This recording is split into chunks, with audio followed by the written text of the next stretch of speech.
For more on the situation, I want to welcome on Republican strategist Joseph Pinion, the founder of Pinion Enterprise. So, Joseph, when we look at the Democratic Party right now, I think that one situation yesterday kind of wraps up a little bit of the debate that's being had. It's the idea that Linda Sarsour came out. She made some comments, of course, a Bernie Sanders supporter, that were a little bit out of line with maybe what the Biden campaign is hoping to portray. So they were then forced to denounce her comments. Is this representative of the idea that perhaps the Biden campaign has too big of a tent, they have too many agenda items in it, and it doesn't necessarily represent what Joe Biden thinks? Well, look, I think the hard truth is that we no longer know what Joe Biden thinks, and ultimately it's not going to matter. I think many people like Joe Biden. They like Joe Biden. Their story resonates with them.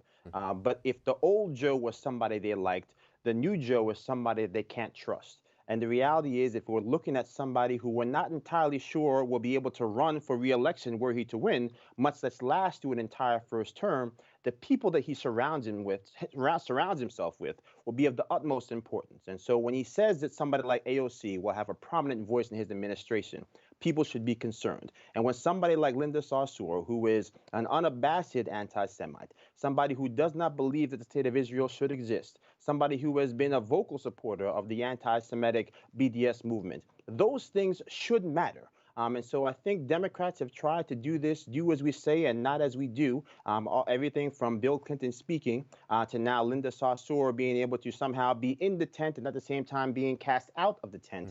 But ultimately, I think Republicans should have the opportunity next week to put all these things on broad display.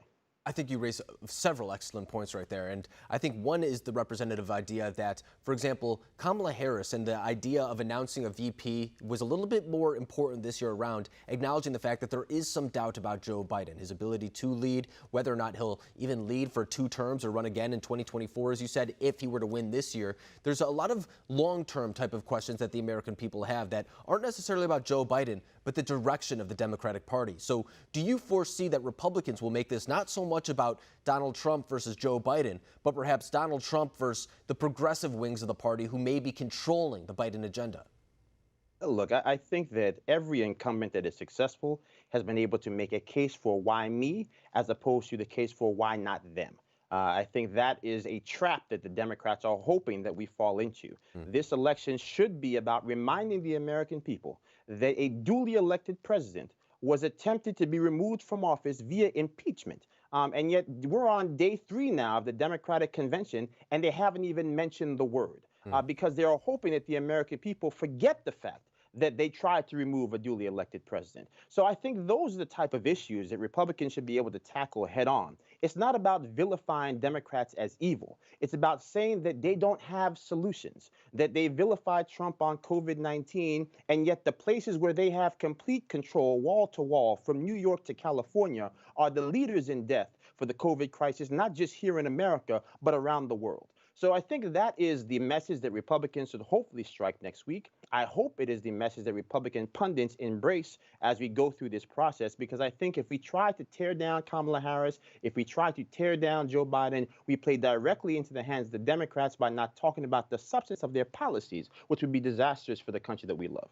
I think that's a very good point as well. I mean, we make this point so often on the show. It's always easier to convince someone to vote for something than against someone else. And I think that when you make it the issues relatable to the American electorate, that's exactly what you're doing right there. But I also want to touch on the lower type of ballot ticket items that you touched on right there. President Trump will be on the top of this ticket, which is different than we saw in 2018. And we've seen the Trump administration now make a more outreach effort to the suburbs, try to make a more expansive type of outreach. And then meanwhile, on the Democratic side, you hear Senate Minority Leader Chuck Schumer saying that he thinks the Senate could be in play as well. So when it comes to the down-the-ballot races, that being the Senate and the House, do you think Republicans will fare a little bit better this year than they did in 2018 or something similar?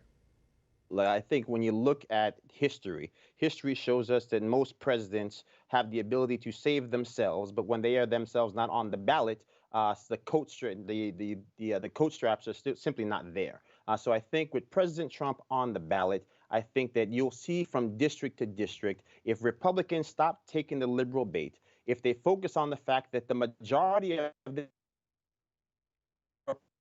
are people who voted to remove from office based off an investigation that never really happened, based off witnesses that were never called. I think that would be something that needs to be brought back to the forefront of the American consciousness because it's been pushed to the foreground by this unfortunate and disastrous virus that has wreaked havoc across the globe. I think that is something that Republicans are missing right now from the equation. I think we need to lean into it instead of running from it or acting as if somehow it is a negative thing. I think it's actually a positive thing that could actually leapfrog Republicans to victory come November. Yeah, I mean, all very good and interesting points, and it's going to be very interesting to see next week if the Republican National Committee follows the guidance that you're putting out there, because I think you're right on the money, and I think they have the benefit of going second when it comes to conventions, of course, with the Democratic convention going this week. So I think they are going to build on a lot of the mistakes that they may have seen this week and hopefully avoid them to some degree next week as well. But Joseph Pinion, I appreciate you coming on and breaking down this issue for us. Thank you very much.